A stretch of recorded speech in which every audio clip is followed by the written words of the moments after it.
और सबसे पहले बात करते हैं आज की सबसे बड़ी खबर की। जी हां, वाजे कांड की बात। आज एनआईए के सामने पेशी हुई, सोचिए किसकी? एनआईए के सामने पेशी हुई परमबीर सिंह की। जी हां, परमबीर सिंह की तस्वीरें हम आपको दिखा रहे हैं। परमबीर सिंह मुंबई के पूर्व पुलिस कमिश्नर, जिनकी एनआईए के सामने पेशी हुई। एनआईए के सामने पेश हुए परमबीर सिंह। 4 घंटे लगभग परमबीर सिंह से सवाल जवाब हुए। परमबीर से वो सारे सवाल किए गए जिनसे अब तक वो बचते आए। लेकिन न सिर्फ परमबीर सिंह, बल्कि एक और चेहरा जिससे पूछताछ हुई, वो है एनकाउंटर स्पेशलिस्ट प्रदीप शर्मा। जी हां, ये तस्वीरें देखिए। प्रदीप शर्मा को आप देख रहे हैं, encounter specialist.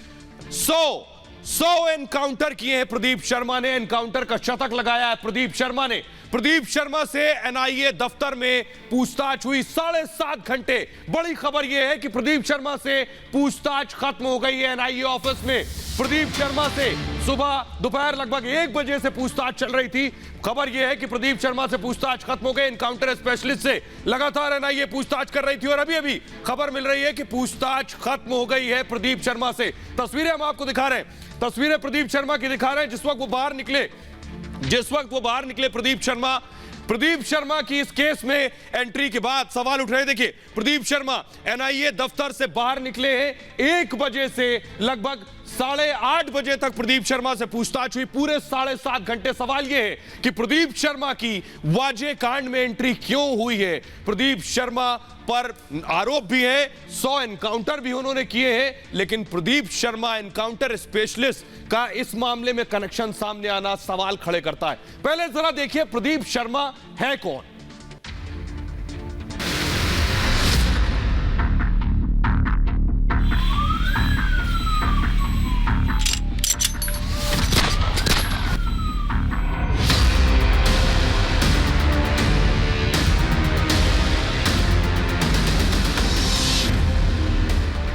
Pradeep Sharma, encounter specialist.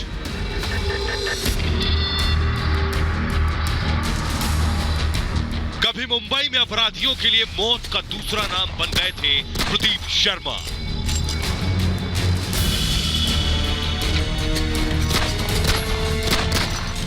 Encounter specialist की वाजे कांड में एंट्री ने सबको चौंका दिया है। आखिर देश के एकमात्र एनकाउंटर स्पेशलिस्ट जिन्होंने एनकाउंटर का शतक लगाया, उनका एंटीलिया और मनसुख की मौत से क्या ताल्लुक? प्रदीप शर्मा ने जब मुंबई में कदम रखा था, तब अंडरवर्ल्ड अपने चरम पर था। दाऊद इब्राहिम और छोटा राजन जैसे नामी अपराधी मुंबई पुलिस की हिटलिस्ट में थे। 83 बैच के अधिकारी के नाम कई कारनामे दर्ज हैं। 2008 में आईबी ने यह दावा किया था कि प्रदीप शर्मा और दाऊद के गुर्गे छोटा शकील के बीच बातचीत हुई थी। इस पर उन्हें बर्खास्त भी किया गया था। फिर 2009 में प्रदीप शर्मा को फिर बहाल किया गया। उन्हें मुंबई क्राइम ब्रांच टीम का हिस्सा बनाया गया था और इस टीम को मुंबई से अंडरवर्ल्ड को खत्म करने की जिम्मेदारी दी गई थी। शर्मा ने वसूली रैकेट का भंडाफोड़ किया था और 90 के दशक में इस टीम ने मुंबई में अंडरवर्ल्ड के 300 से ज्यादा अपराधियों को मार गिराया था। लखन भैया नाम के शख्स के फर्जी एनकाउंटर का आरोप प्रदीप शर्मा पर लगा था। इस केस में करीब 4 साल तक प्रदीप शर्मा जेल में बंद रहे। 2017 में प्रदीप शर्मा की वापसी परमबीर सिंह ने कराई और ठाणे पुलिस के एंटी एक्सटॉर्शन सेल के वरिष्ठ अधिकारी बने। चार्ज लेने के 1 महीने बाद प्रदीप शर्मा ने दाऊद के छोटे भाई और वांटेड गैंगस्टर इकबाल कास्कर को पकड़ने में सफलता हासिल की थी। अपनी सेवा पूरी होने से 9 महीने पहले उन्होंने रिटायरमेंट ले लिया था और शिवसेना में शामिल हो गए थे। पालघर के नाला सोपाड़ा सीट से प्रदीप शर्मा ने अपनी राजनीतिक किस्मत भी आजमाई थी, लेकिन उन्हें हार का सामना करना पड़ा था। लेकिन एनआईए के सामने प्रदीप शर्मा की पेशी के बाद अब सवाल खड़े हो गए हैं कि आखिर एंटीलिया, मनसुख केस, सचिन वाजे से प्रदीप शर्मा का क्या कनेक्शन है।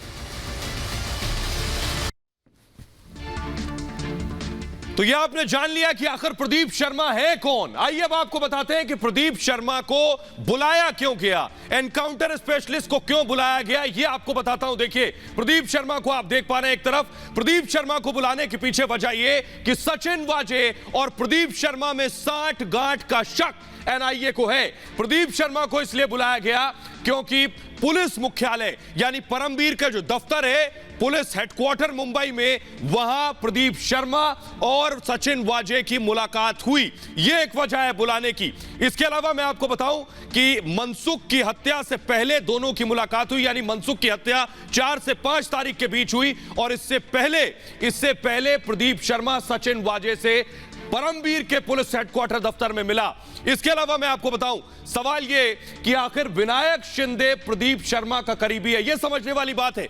जो शख्स विनायक शिंदे जो कांस्टेबल था जिसे उम्र कैद की सजा हुई, जो पैरोल पे बाहर आया, मनसुख की हत्या का आरोप अपने सिर लिया है, यह प्रदीप शर्मा, एनकाउंटर स्पेशलिस्ट प्रदीप शर्मा का भी करीबी है, यह सचिन वाजे का करीबी है। मनसुख के लिए, सचिन वाजे के लिए क्या इसने मनसुख की हत्या की, इस एंगल से भी जांच कर रही है। लेकिन आपको बताऊं कि यह वो वजह है जिस वजह से प्रदीप शर्मा को बुलाया गया, यानी इनकाउंटर स्पेशलिस्ट को बुलाया गया।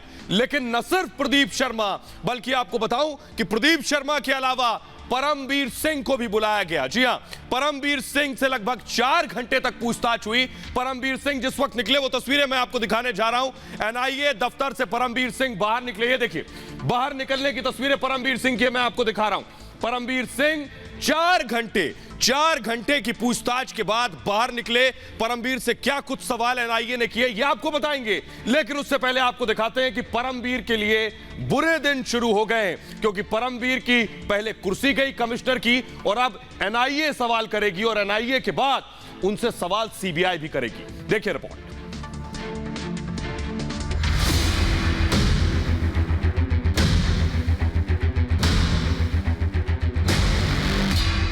अब जांच की आंच मुंबई पुलिस के पूर्व कमिश्नर परमवीर सिंह तक पहुंच चुकी है। परमवीर सिंह से एनआईए ने न सिर्फ पूछताछ की, बल्कि कई ऐसे सवाल भी पूछे जिनके जवाब शायद परमवीर सिंह के पास नहीं थे। लेकिन अभी तो कहानी शुरू हुई है। इस कहानी का असली क्लाइमैक्स तो अभी बाकी है। परमवीर सिंह ने चिट्ठी बम के जरिए जो धमाका किया था, उस धमाके की धमक परमवीर सिंह की दहलीज तक हिला चुकी है। मुंबई के पुलिस कमिश्नर की कुर्सी से पहले ही हाथ धो चुके थे।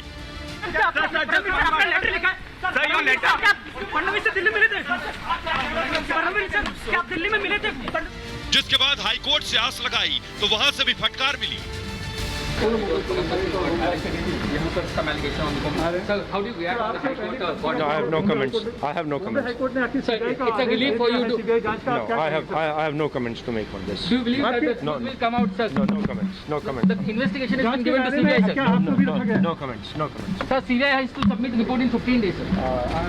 एंटीलिया और मनसुख हत्या की जांच तेज हुई तो परमवीर सिंह भी घेरे में आ गए। एनआईए ने सवाल जवाब किए। लगभग 4 घंटे से ज्यादा पूछताछ हुई। और आइए आपको जल्दी से बताते हैं कि जब परमवीर सिंह एनआईए ऑफिस पहुंचे, उनसे क्या कुछ सवाल एनआईए ने किए। 4 घंटे तक परमवीर सिंह से सवाल किए गए। क्या कुछ सवाल किए, ये मैं आपको दिखाने जा रहा हूं। परमवीर जब अंदर पहुंचे तो पहला सवाल एनआईए ने परमवीर से किया कि एंटीलिया साजिश की जांच वाजे को क्यों दी। ये पूरा देश सवाल पूछ रहा है कि एंटीलिया का इन्वेस्टिगेशन आखिर क्यों सचिन वाजे कर रहे थे। इसके अलावा मैं आपको बताऊं, वसूली के बारे में पता था, फिर आपने क्या किया। यह आरोप दरअसल परमवीर सिंह ने सचिन वाजे पर लगाया। देशमुख पर चिट्ठी लिखी तो सवाल यह एनआईए ने पूछा, आपने क्या कदम उठाया।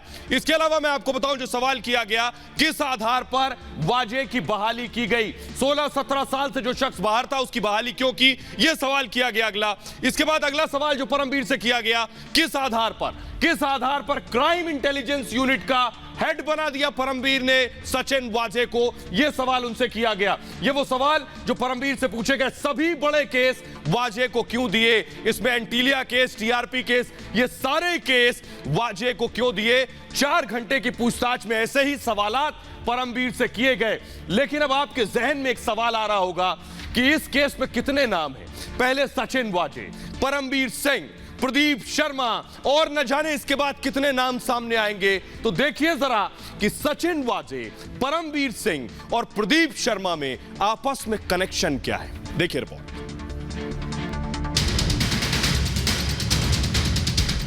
परमवीर सिंह, प्रदीप शर्मा और सचिन वाजे का आखिर कनेक्शन क्या है। दोनों की बहाली में परमवीर सिंह की बड़ी भूमिका थी। First you get out of this. Get out of this. Paramvir ने वाजे को न सिर्फ बहाल किया, बल्कि इतना अधिकार दिया कि वाजे बेलगाम हो गया। उसके आगे न कोई सीनियर था और न ही वो विभाग के कायदे कानून मानता था। सिर्फ एक ही आदमी था जिसकी वो बात सुनता या मानता था। उसका नाम है परमवीर सिंह। ये खुलासा पुलिस विभाग की उस रिपोर्ट से हुआ है जो राज्य सरकार को सौंपी गई है। इसके मुताबिक ज्वाइंट सीपी ने वाजे की बहाली का विरोध किया। उसके बाद भी परमवीर सिंह ने वाजे को बहाल किया और क्राइम यूनिट का हेड बनाया। सचिन वाजे की तरह ही एनकाउंटर स्पेशलिस्ट प्रदीप शर्मा की बहाली के पीछे भी परमवीर सिंह का हाथ था। जब परमवीर सिंह ठाणे के कमिश्नर थे तो कमिश्नर रहते हुए परमवीर सिंह ने ठाणे के एंटी एक्सटॉर्शन सेल में प्रदीप शर्मा को बहाल किया था।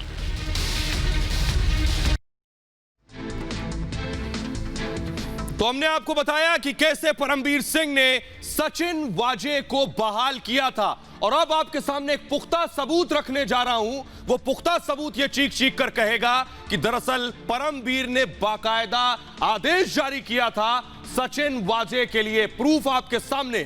बाकायदा परमवीर सिंह ने एक चिट्ठी लिखी। चिट्ठी में लिखा, पुलिस आयुक्त मुंबई महाराष्ट्र 25 मई 2020 25/5/2020 चिट्ठी में लिखा है, यह आदेश दिया जाता है कि अब से मुंबई पुलिस क्राइम ब्रांच के अंतर्गत सभी विभागों के प्रमुख प्रभारियों की नियुक्ति और तबादला मुंबई पुलिस आयुक्त यानी मुंबई पुलिस कमिश्नर के आदेश पर ही होगा।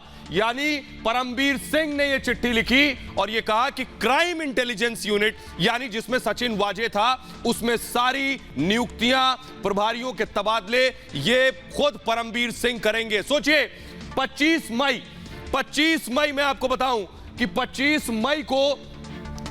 मई को सचिन वाजे के लिए चिट्ठी लिखी गई और 10 दिन बाद 5 जून को सचिन वाजे की बहाली हो गई। तो ये सचिन वाजे के लिए चिट्ठी बाकायदा लिखी गई थी। लेकिन बड़ी बात यह है आपको बताऊं कि सचिन वाजे के लिए बेशक चिट्ठी लिख दी गई हो, लेकिन अब सवाल यह खड़ा होता है कि परमवीर सिंह आखिर क्यों धृतराष्ट्र की भूमिका में थे?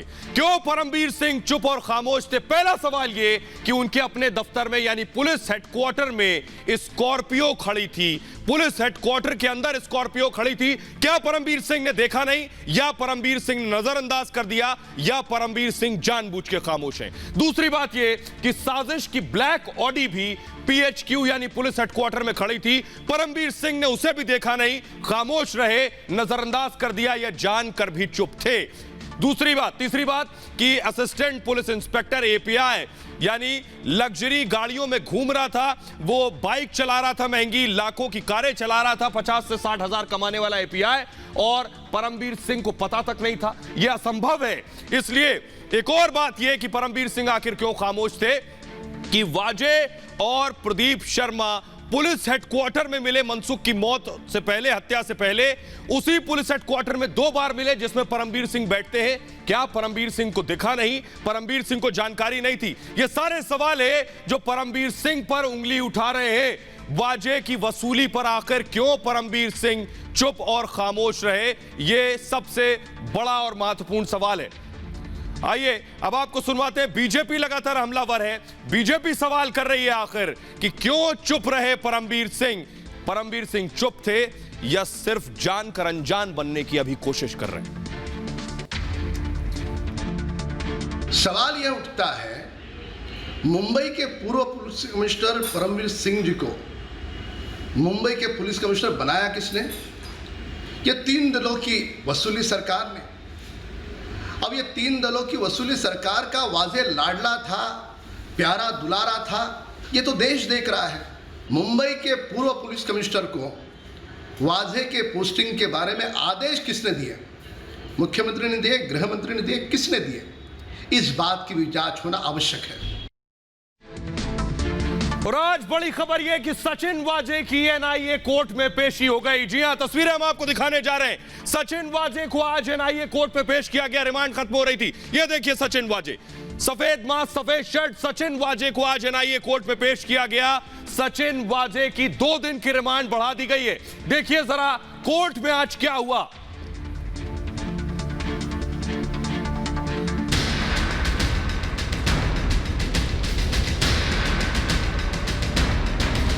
एंटीलिया केस की जांच में जुटी NIA ने वाजे की कस्टडी लेने के लिए कोर्ट रूम में कई दलीलें दी।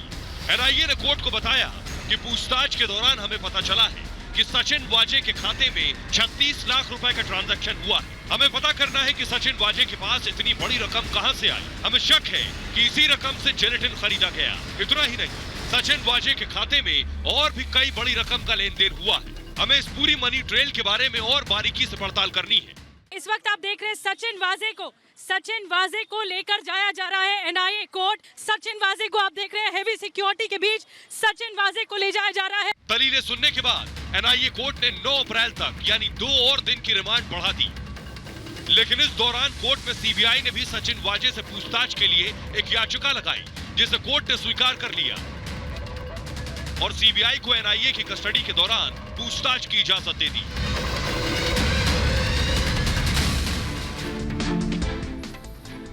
वाजे के बाद अब बात डॉन की। डॉन की आज पहली रात होगी बांदा जेल में। मुख्तार डॉन दरअसल पहुंच चुका है बांदा जेल, लेकिन आपको जानकर ताज्जुब होगा, जो मुख्तार व्हील चेयर और एम्बुलेंस पर घूम रहा था, वो मुख्तार बांदा जेल के अंदर दाखिल हुआ। ये देखिए, जेल के अंदर मुख्तार की जिस वक्त एम्बुलेंस पहुंची है सुबह 4:30 बजे, 4:30 पर मुख्तार की अंदर एंट्री हुई। ये काफिला आप देख रहे हैं जो रोपड़ से चला था, बांदा पहुंचा, लेकिन अंदर पहुंचने के बाद मुख्तार व्हील चेयर पर नहीं, खड़े होकर पहुंचा अंदर जेल के। और आपको जानकर ताज्जुब होगा, ये देखिए पूरा काफिला अंदर घुस गया। मुख्तार दरअसल अंदर पहुंचा, सुबह की चाय दी गई तो मुख्तार को चाय पीने से डर लग गया। योगी की चाय से भी डर लग रहा है मुख्तार अंसारी को। अब नया ठिकाना उनका योगी की यही जेल है। देखिए रिपोर्ट।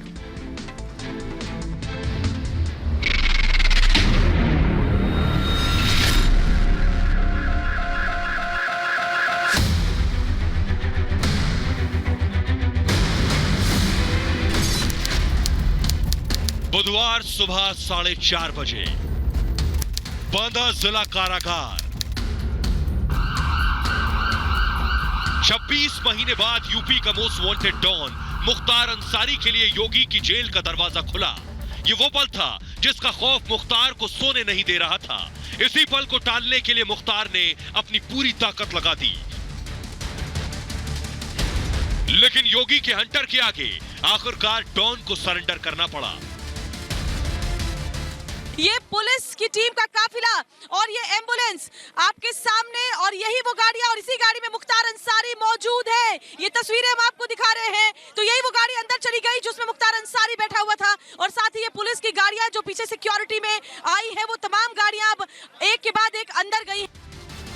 अब तक व्हील चेयर और एम्बुलेंस से चलने वाला डॉन जेल के अंदर पहुंचते ही व्हील चेयर से उठ खड़ा हुआ और चलकर अंदर पहुंचा। अंदर जेल में जिस वक्त मुख्तार अंसारी यहाँ आया है, उसके बाद अपनी जो तन्हाई की बैरिक थी वहाँ पर वो खुद व्हीलचेयर से उतर के पैदल चल कर गया है, और लगभग 40 से 45 कदम का जो ये फासला था वो उसने खुद चल कर पूरा किया है। योगी की चाय से डरा डॉन, मुख्तार ने किया चाय पीने से इनकार। डॉन को पहले योगी की जेल से डर था, फिर रास्ते में गाड़ी पलटने का खौफ था, और अब सलाखों में पहुंचने के बाद योगी की चाय से भी डर लग रहा है। मुख्तार को बांदा जेल पहुंचने के बाद बैरक में चाय दी गई तो दहशत में बाहुबली ने चाय पीने से इनकार कर दिया। उसी बांदा जेल में एक बार षड्यंत्र करके इनको चाय में जहर दे दिया गया था, और ये मूर्छित हो गए थे, और घंटों उसी हालत में इनको ले जाके लखनऊ में पीजीआई में भर्ती कराया गया, तब जान बच पाई थी। हालांकि डॉन का यह डर अच्छा है, क्योंकि इसी डर की वजह से मुख्तार यूपी आने को तैयार नहीं था। बांदा जेल में सबसे पहले मुख्तार अंसारी की मेटल डिटेक्टर से तलाशी ली गई। इसके बाद डॉक्टरों ने मुख्तार की जांच की। जेल में डॉन का कोरोना टेस्ट हुआ, जिसकी एंटीजन रिपोर्ट नेगेटिव आई। बैरक नंबर 16 जो फिलहाल मुख्तार अंसारी का नया ठिकाना है, अब इसी ठिकाने में अकेले मुख्तार को रहना होगा। यहाँ सीसीटीवी की निगरानी में रहेगा मुख्तार। सुरक्षा में पीएसी के जवान तैनात किए गए हैं। जेल में 2 और डिप्टी जेलर तैनात हुए हैं। योगी सरकार की तैयारी पूरी है। इस बार कानून के कटघरे में यूपी के सबसे बड़े डॉन को अपने हर जुल्म का हिसाब देना होगा। और आइए अब आपको दिखाते हैं योगी का दरअसल कैसे माफियाओं पर प्रहार हुआ है। योगी के निशाने पर एक एक अपराधी है, कोई बचकर नहीं जाएगा। आपको दिखा रहे हैं हम कैसे योगी ने चुन चुन कर अपराधियों को साफ किया है। योगी शासनकाल में 124 अब तक अपराधी मार गिराए गए हैं एनकाउंटर्स में। मेरठ में 14 अपराधी मार गिराए, हर जिले से इस तरह की तस्वीर सामने आ रही। मेरठ में 14 अपराधी मार गिराए गए, मुजफ्फरनगर में 11 अपराधी ढेर किए गए। इसके अलावा मैं आपको दिखाऊं सहारनपुर में, पश्चिमी उत्तर प्रदेश में 9 अपराधी मारे गए। सहारनपुर की मैं आपको बात बता रहा हूं। आजमगढ़ में 7 अपराधी ढेर कर दिए हैं योगी ने। इसके अलावा आपको बताऊं शामली में 5 अपराधी मार गिराए गए। यानी योगी ने जब से कुर्सी संभाली है पहले दिन से योगी आदित्यनाथ अपराधियों पर चुन चुन कर हमला कर रहे हैं। एक अपराधी को बख्शने के मूड में नहीं, और यही वजह है कि अपराधी खौफ में है। न सिर्फ मुख्तार अंसारी बल्कि अतीक अहमद की भी नींदें उड़ी हुई। बाहुबली अतीक अहमद के खिलाफ एक चार्जशीट दायर हुई और उनके अवैध कब्जों पर भी बुलडोजर चल रहा है। देखिए जरा। उत्तर प्रदेश के अंदर गुंडे या तो जेल के अंदर हैं या फिर उनका राम नाम सत्य है हो गया है।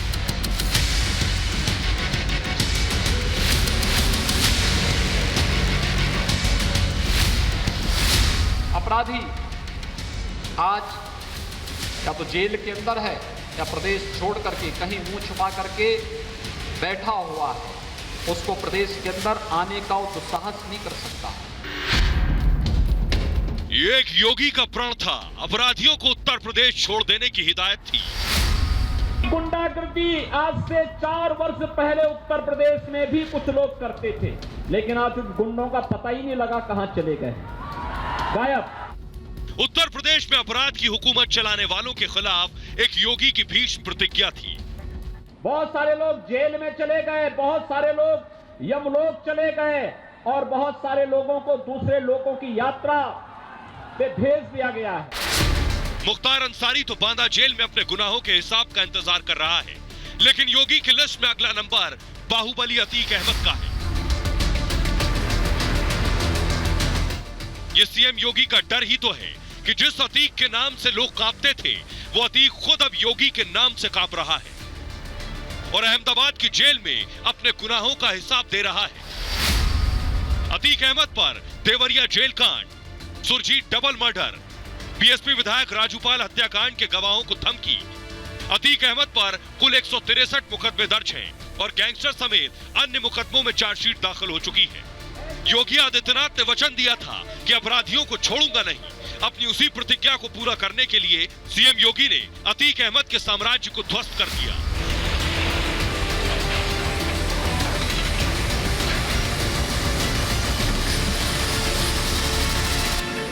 अतीक के किले पर योगी का ऐसा बुलडोजर चला कि वो पल भर में जमींदोज हो गए।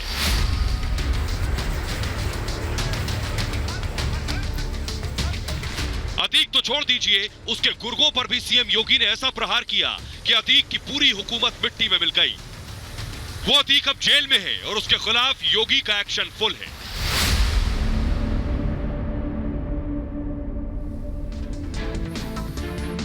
तो न सिर्फ मुख्तार, न सिर्फ अतीक, बल्कि जौनपुर के बाहुबली धनंजय की अवैध संपत्ति भी योगी के बुलडोजर ने गिरा दी। लेकिन आपको बिकरू कांड बखूबी याद होगा।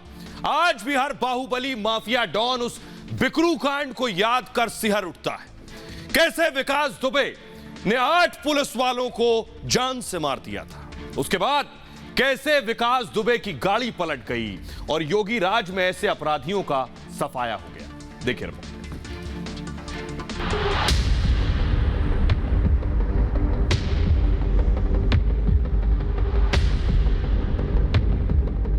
उत्तर प्रदेश में अपराध के खिलाफ कड़े एक्शन की सबसे ताजा नजीर विकास दुबे एनकाउंटर है। योगी राज में 8 पुलिस वालों की हत्या कर भागा विकास दुबे अपने अंजाम तक पहुंचा दिया गया। उज्जैन से कानपुर लाते समय भागने की कोशिश कर रहे विकास दुबे को एसटीएफ ने मुठभेड़ में ढेर कर दिया था। इस दौरान पुलिस के 4 जवान भी घायल हुए थे।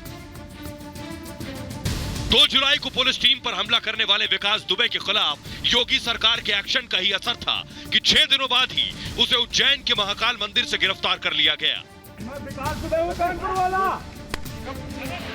लेकिन गिरफ्तारी के 24 घंटे के अंदर ही फरार होने की कोशिश करना विकास को भारी पड़ गया।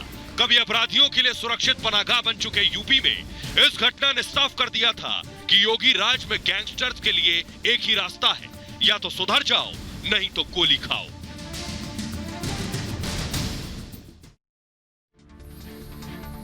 तो योगी राज में माफिया, डॉन, गुंडे, बाहुबली की अब चलने वाली नहीं है।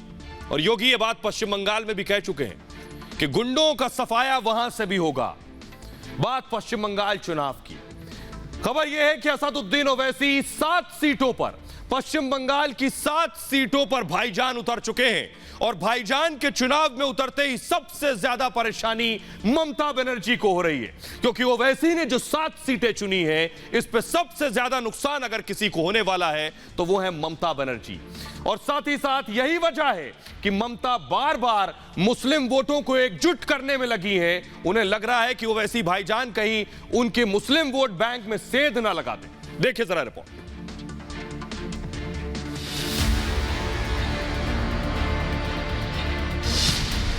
बंगाल में ओवैसी की हुंकार। चीफ मिनिस्टर कह रहे मैं हिंदू ब्राह्मण हूं, तो फिर मैं कहां जाऊंगा?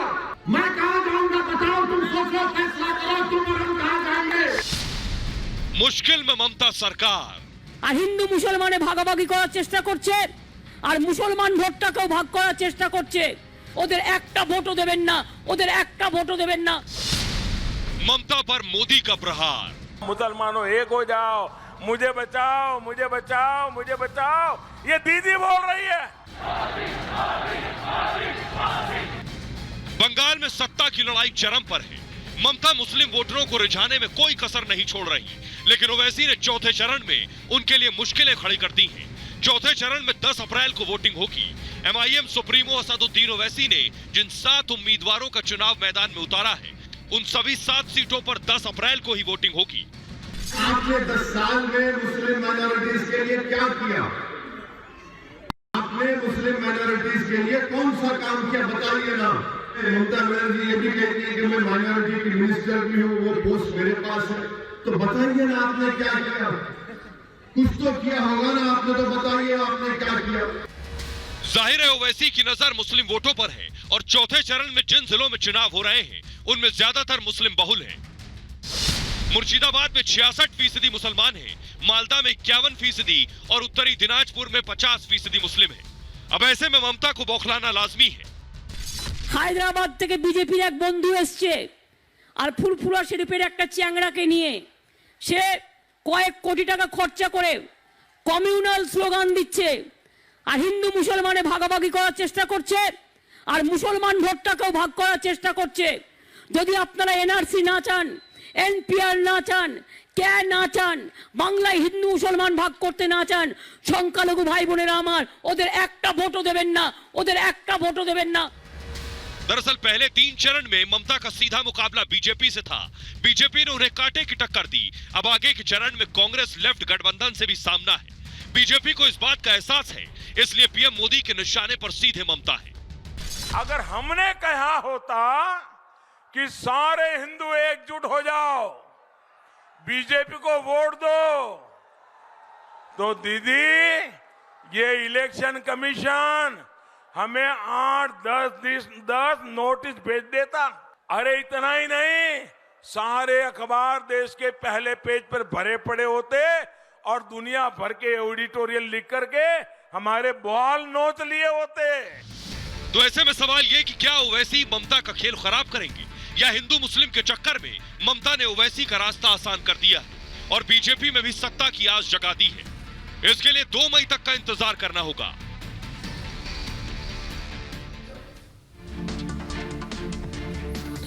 और इस बीच बड़ी खबर आ रही है, आपको बता दें, ममता बनर्जी ने मुस्लिम वोटों के लिए अपील की थी कि एकजुट हो जाए मुसलमान। इसके लिए इलेक्शन कमीशन ने ममता को नोटिस दे दिया है। बड़ी खबर आपको बता दें, ममता बनर्जी को चुनाव आयोग का नोटिस दे दिया गया है। ममता बनर्जी मुस्लिमों से वोट करने की अपील की थी, इसके खिलाफ चुनाव आयोग ने 48 घंटे के अंदर अंदर ममता बनर्जी से जवाब मांगा है कि दीदी 48 घंटे में जवाब दें कि आखिर इस तरह की अपील चुनाव के दौरान ममता बनर्जी ने क्यों एक धर्म विशेष से की है, क्यों मुसलमानों से इस तरह की अपील की गई है। ममता से अब चुनाव आयोग ने जवाब मांग लिया है।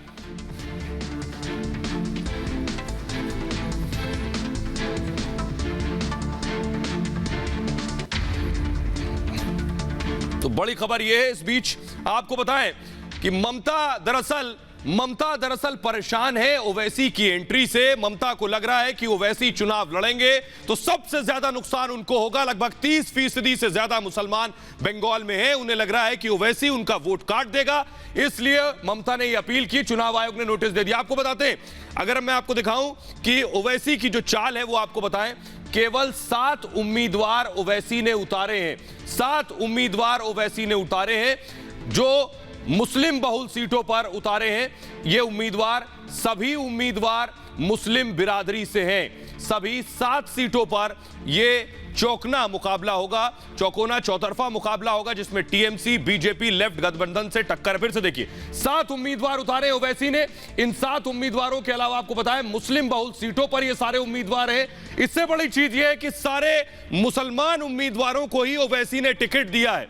साथ ही आपको बताएं सभी 7 सीटों पर चौतरफा मुकाबला होगा, क्योंकि टीएमसी, बीजेपी, लेफ्ट और ओवैसी के बीच ये मुकाबला होना है। सवाल यह है कि ओवैसी सबसे ज्यादा नुकसान ममता को करने वाले, लेकिन ओवैसी कितने सफल होंगे ये मैं आपको बताऊं। ओवैसी कितने सफल होंगे आइए आपको बताते हैं। ओवैसी क्या कुछ खेल बिगाड़ने वाले हैं, सफलता कितनी मिलेगी, ओवैसी ने कौन कौन सीटों पर उम्मीदवार उतारे, मैं आपको बताऊं। 1962 में विधानसभा चुनाव जीता था एमआईएम ने, ओवैसी ने। और इसके अलावा मैं आपको बताऊं कि ओवैसी की पार्टी ने जो चुनाव जीता वो कैसे आखिर उनकी जीत में तब्दील हुआ, क्या प्रोग्रेस हुई, ये मैं आपको बताऊं कि 1962 में विधानसभा चुनाव जीता था। ओवैसी ने 7 सीटों पर उम्मीदवार उतारे हैं। 64 साल से ओवैसी परिवार का कब्जा है हैदराबाद की सीट पर। न सिर्फ यह हकीकत है बल्कि यह भी कि ओवैसी के बारे में मैं आपको बताऊं, 7 सीट से अभी बंगाल में लड़ रहे हैं। 2014 में हैदराबाद के बाहर चुनाव जीता, यानी पहला चुनाव हैदराबाद के बाहर 2014 में जीता। इसके अलावा मैं आपको बताऊं एक और ग्राफिक्स है, वो मैं आपको दिखाने जा रहा हूं कि आखिर ओवैसी के लिए कितना मुश्किल कितना आसान। 2020 में एमआईएम 4 राज्यों में पहुंच गई है। ये 4 राज्य कौन कौन से हैं मैं आपको दिखाऊं। 4 राज्यों में, जिसमें महाराष्ट्र शामिल है, बिहार शामिल है और गुजरात शामिल है। पश्चिम बंगाल पर ओवैसी की अगली नजर है। आइए अब आपको बताएं कि दरअसल ओवैसी कितना बड़ा खेला कर पाएंगे पश्चिम बंगाल में, ये तो आने वाला वक्त बताएगा। लेकिन आपको बता दें कि 10 अप्रैल को जो चुनाव हो रहे हैं उसमें 7 सीटों पर, यानी ओवैसी जिन 7 सीटों पर लड़ रहा है उन 7 सीटों पर वोटिंग होनी है। तो ये देख रहे थे आप, ये भारत की बात है। फिलहाल इतना ही, लौट रहे हैं कुछ और बड़ी खबरों के साथ।